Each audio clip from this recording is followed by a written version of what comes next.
सर्व भावी पोलिसांचे बोरकर करिअर अकॅडमी या यूट्यूब चॅनलवर स्वागत करतो। आज आपण मराठी व्याकरणातील भाषा हे प्रकरण बघणार आहोत। तर भाषा हे प्रकरण बघताना आपल्याला काही महत्त्वाच्या गोष्टी लक्षात घ्यायच्या आहेत। तर भाषा म्हणजे काय, भाषेचे प्रकार किती, भाषा समजून घ्यायची कशी, भाषा अस्तित्वात कधी आली, या सर्व गोष्टीचा आज आपण विचार करणार आहोत। या सर्व गोष्टी आपण शिकणार आहोत। तर काही महत्त्वाचे मुद्दे आपण बोलणार आहोत। सर्वात आधी भाषा, भाषा म्हणायचं कोणाला, भाषा म्हणताना किंवा भाषा हे एक शब्द जो दिलेला आहे, या शब्दाला भाषा का बरं म्हटलेलं आहे किंवा भाषेची व्याख्या काय हे आज आपण बघणार आहोत। तर भाषेची व्याख्या सांगते, विचार व्यक्त करण्याचे साधन म्हणजे भाषा होय। ही झाली भाषेची व्याख्या। काय म्हटलेलं आहे तर विचार व्यक्त करण्याचे साधन, कोणाचे, विचार व्यक्त करण्याचे साधन म्हणजे भाषा होय। आता विचार कसे व्यक्त होतात, विचार व्यक्त कसे होतील तुम्हाला, जर तुम्हाला भाषा येत नसेल तर तुमचे दोघा व्यक्तीचे विचार व्यक्त होऊ शकत नाही। जसं उदाहरणार्थ समजा तुम्ही एखाद्या ठिकाणी गेले, समजा मला आता गुजरातला जायचं आहे, मी गुजरात या राज्यात जाणार आहो आणि गुजरात या राज्यात जाण्यासाठी मला हिंदी पण येत नाही आणि मला गुजराती पण येत नाही, मला फक्त मराठी येते आणि मराठीचा मी बोलणारा माणूस मी गुजरातमध्ये गेलो। गुजरातमध्ये गेल्यानंतर काय होते तर मला तिथं बसनं जायचं असते आणि बसनं जाताना मला गुजराती वाचता येत नाही, बसच्या बोर्डवर गुजरातीत लिहिलेलं असते आणि मी गुजरातच्या व्यक्तीसोबत बोलताना मराठीत बोलत असतो, त्याला मराठी येत नाही आणि मला हिंदी किंवा गुजराती येत नाही। अशा परिस्थितीमध्ये मग मुद्दा काय निर्माण होतो तर माझा आणि त्याचं संभाषण होत नाही। म्हणून काय म्हणलेलं आहे, विचार व्यक्त करण्याचे, म्हणजे त्याचे आणि माझे विचार व्यक्त करण्याचे साधन काय आहे तर विचार व्यक्त करण्याचे साधन भाषा आहे। जर मला गुजराती किंवा भाषा आली असती किंवा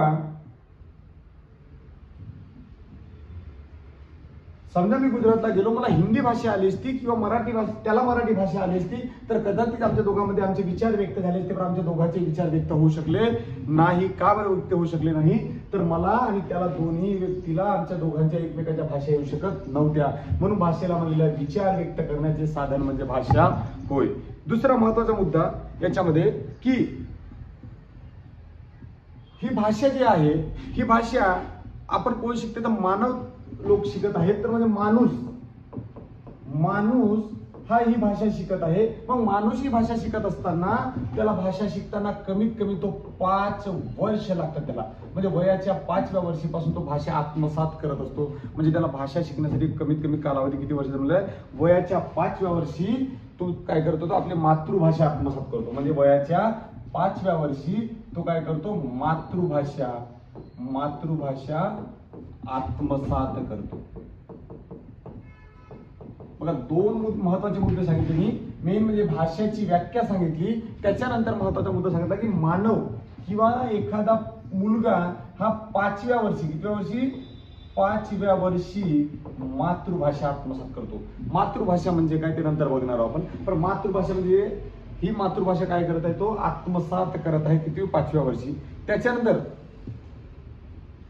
मानवी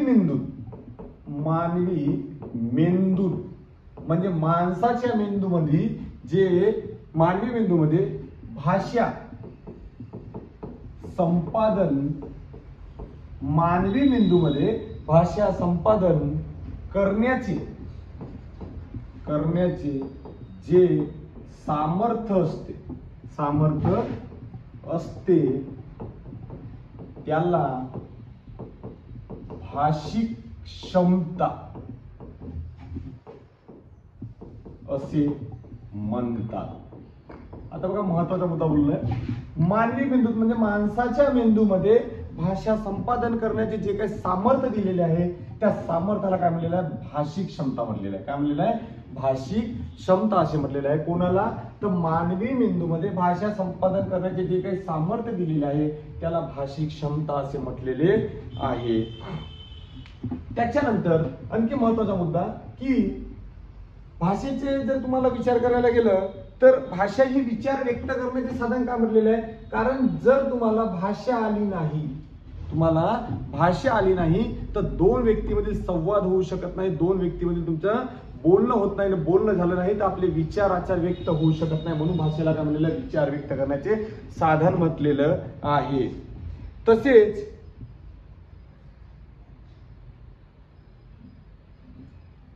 भाषा हे फक्त विचार व्यक्त करण्याचे साधन नाहीच, म्हणजे फक्त तुम्ही म्हणू शकत नाही ते विचार व्यक्त करण्याचे साधन आहे, तर भाषेला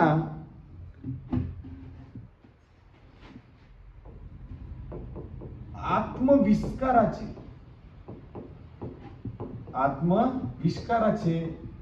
माध्यम सुद्धा म्हटलेले आहे.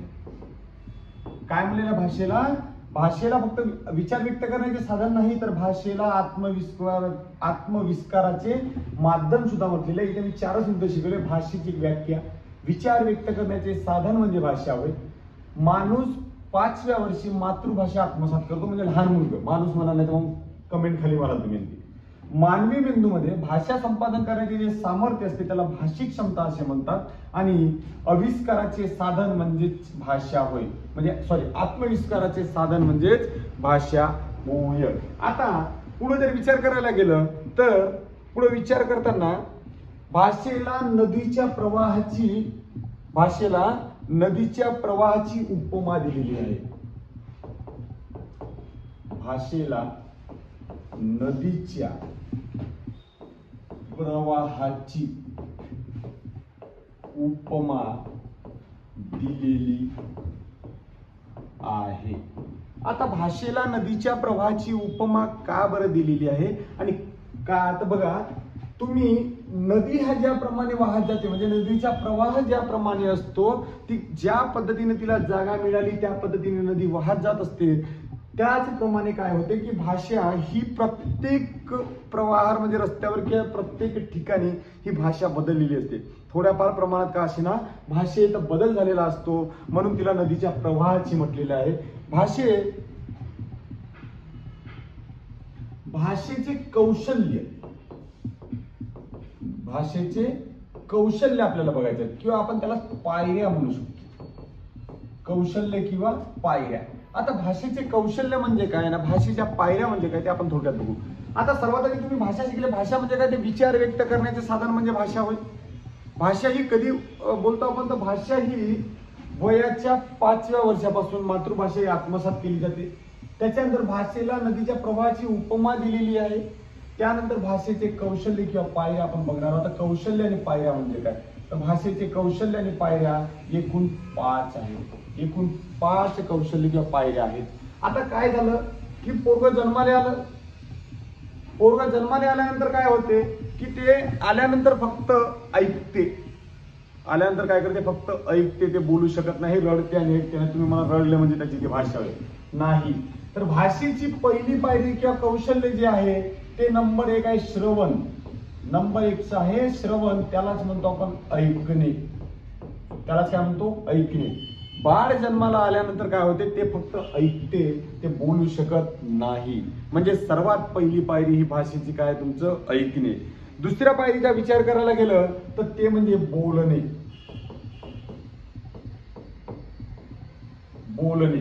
पहिली पायरी काय झाली, ऐकली. त्याचा जन्म झाला, जन्म झाल्यापासून ऐकत आहे, सर्वात ज्या गोष्टी ऐकत आहे. कोणी त्याला काही बोलत आहे, कोणी काही बोलत आहे, सर्वात तो बोलणं ऐकून घेत आहे. पहिलं ऐकून घेतलं तो आत्मसात करते. दुसरी पायरी आहे त्याची, मग तो बोलणे, एक एक शब्द बोलायला सुरुवात करतो.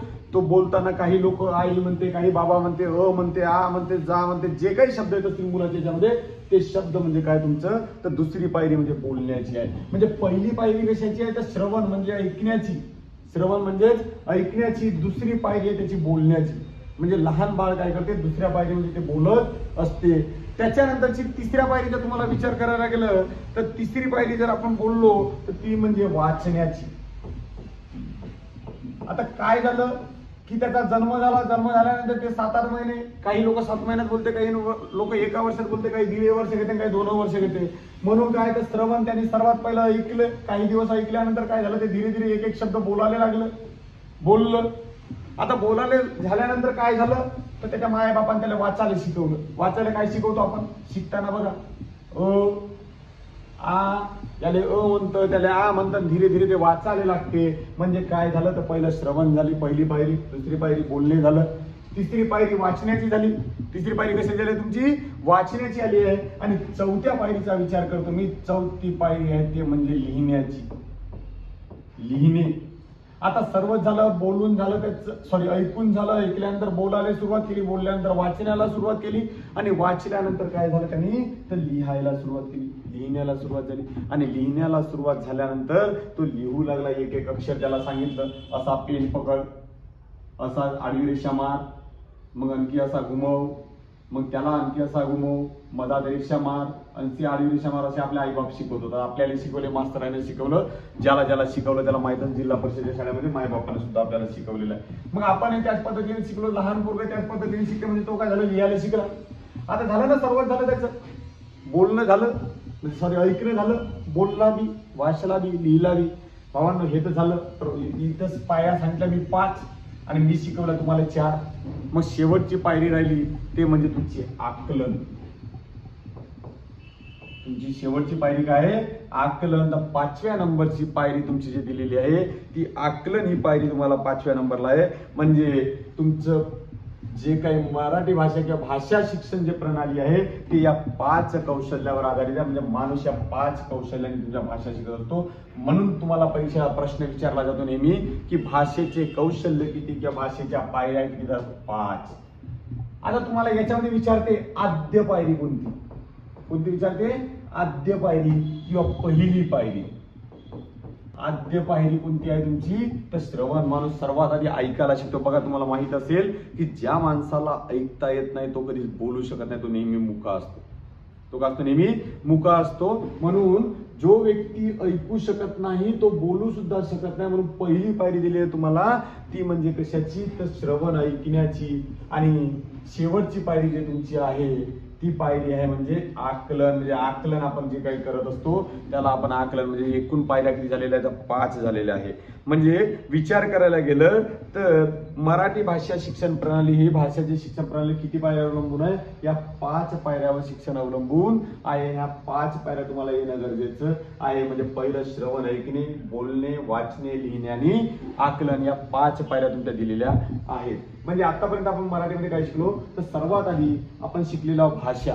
भाषा म्हणजे काय तर विचार व्यक्त करण्याचे साधन म्हणजे भाषा होय. माणूस 5 वर्ष म्हणजे 5व्या वर्षी मातृभाषा आत्मसात करतो. त्याच्यानंतरचा मुद्दा मानवी मेंदूत भाषा संपादन करण्याचे जे काही सामर्थ्य असते, जे सामर्थ्य दिलेले आहे त्याला भाषिक क्षमता असे म्हटलेलं आहे. काय म्हटलेलं आहे भाषिक क्षमता. भाषेलाच आत्मविस्ताराचे साधन म्हटलेले आहे, आत्मविस्ताराचे माध्यम सुद्धा म्हटलेले आहे. आणि त्याच्यानंतरचा महत्वाचा मुद्दा घेतला होता आपण भाषेला नदीच्या प्रवाहाची उपमा दिलेली आहे. आता भाषेला नदीच्या प्रवाहाची उपमा का बरं दिलेली आहे तर त्याच्यामध्ये ती भाषा ही नदीच्या प्रवाहासारखी बदलत असते म्हणून भाषेला नदीच्या प्रवाहाची उपमा दिलेली आहे. त्याच्यानंतर महत्वाचा मुद्दा घेतला आपण भाषाचे कौशल्य किंवा पायऱ्या. आता कौशल्य किंवा पायऱ्या किती तर 5 कौशल्य किंवा पायऱ्या आहेत. नंबर 1 ला आहे श्रवण, त्यालाच म्हणतो आपण ऐकणे. नंबर 2 ला आहे बोलणे, नंबर 3 ला वाचणे, नंबर 4 ला लिहिणे आणि नंबर 5 ला जे आहे पायरी ते म्हणजे आकलन. ही पायरी तुम्हाला दिलेली आहे. आता त्याच्यानंतर आपण पुढचा भाग घेणार आहोत ते म्हणजे भाषेचे 2 प्रकार सांगितलेले आहेत. भाषेचे 2 प्रकार सांगितलेले आहेत ते थोडक्यात बघून घेऊ आपण. भाषेचे प्रकार. आता तुम्ही म्हणाल भाषेचे बरेचसे प्रकार दिलेले आहे पुस्तकामध्ये वेगवेगळ्या पद्धतीने दिलेले आहे, परंतु महत्वाचे जे 2 प्रकार जे आहेत भाषेचे ते आपण बघणार आहोत. तर भाषेच्या प्रकारामध्ये जो प्रकार आपण बघणार आहोत तो प्रकार मी थोडक्यात तुम्हाला समजून सांगतो. नंबर 1 ची भाषा जी आहे भाषेची पहिली प्रकार जो आहे तो म्हणजे नैसर्गिक भाषा. पहिला प्रकार कोणता आहे नैसर्गिक भाषा हा पहिला प्रकार दिलेला आहे. तर दुसऱ्या प्रकाराचा विचार केला तर ती म्हणजे आहे कृत्रिम.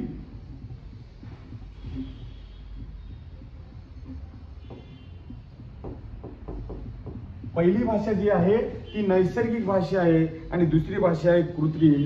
नैसर्गिक भाषेला स्वाभाविक भाषा म्हटलेली आहे तर या कृत्रिम भाषेला सांकेतिक भाषा म्हटलेली आहे. म्हणजे काय म्हटलेलं आहे नैसर्गिक भाषा आणि दुसरी भाषा जी दिलेली आहे तुम्हाला ती म्हणजे कोणती दिलेली आहे तर एक आहे नैसर्गिक आणि दुसरी आहे कृत्रिम.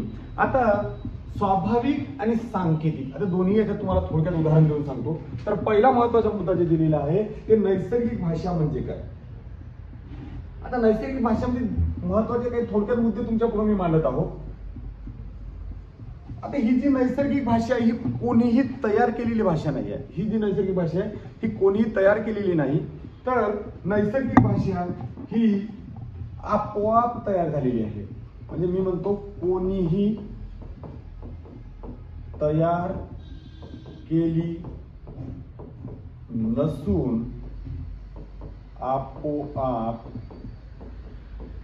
तयार झालेली आहे.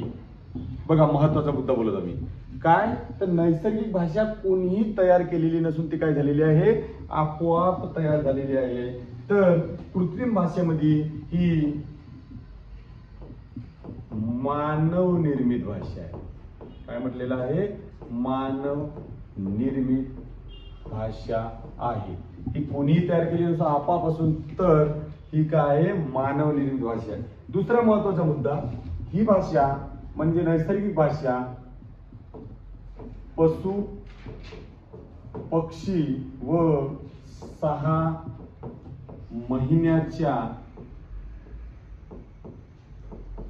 आतील बाळ म्हणजे लहान मूल ही भाषा बोलते. ही भाषा बोलते, ही भाषा बोलते. तर इकडं संपूर्ण मानवजात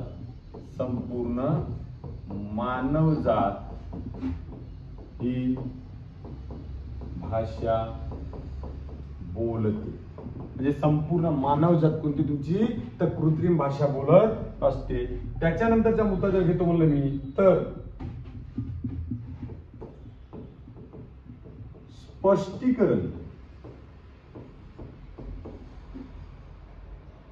स्पष्टीकरण करता येत नाही. तर मी इकडे म्हणतो करता येते, म्हणजे इकडे स्पष्टीकरण करता येते, इकडे करता येत नाही. त्याच्यानंतरचा महत्वाचा मुद्दा, इकडली भाषा लिखित नाही तर इकडे लिखित आहे. म्हणजे ही भाषा लिखित नाही तर ही भाषा काय तुमची लिखित आहे.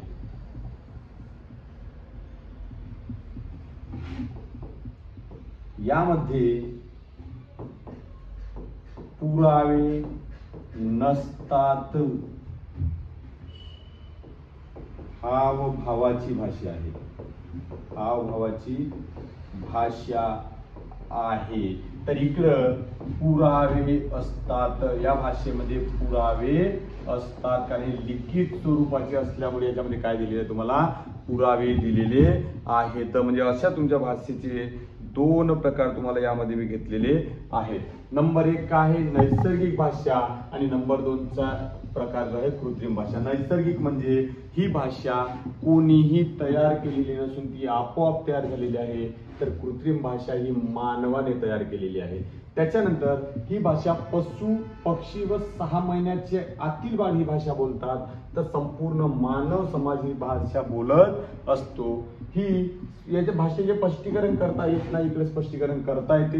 लिखित नाही, इकडे लिखित आहे. यामध्ये पुरावे देता येत नाही तर इकडे पुरावे देता येतात. मग तुम्ही म्हणाल स्वाभाविक आणि इकडे काय म्हणते सांकेतिक, हे यांच्यात तुम्हाला अर्थ दिलेला आहे. पुढच्या प्रकरणामध्ये मी स्वाभाविक आणि सांकेतिकचा अर्थ सुद्धा तुम्हाला सांगणार आहोत. आज तुम्हाला शिकवलेल्या भागापैकी हा जेवढा भाग झालेला असेल, हा आवडला असेल तर माझ्या YouTube चॅनलला लाईक आणि सबस्क्राईब करा आणि पुढील चॅनलला पुढील व्हिडिओ तुम्हाला बघायचे असेल तर बेल आयकॉन दाबण्यास विसरू नका. नमस्कार.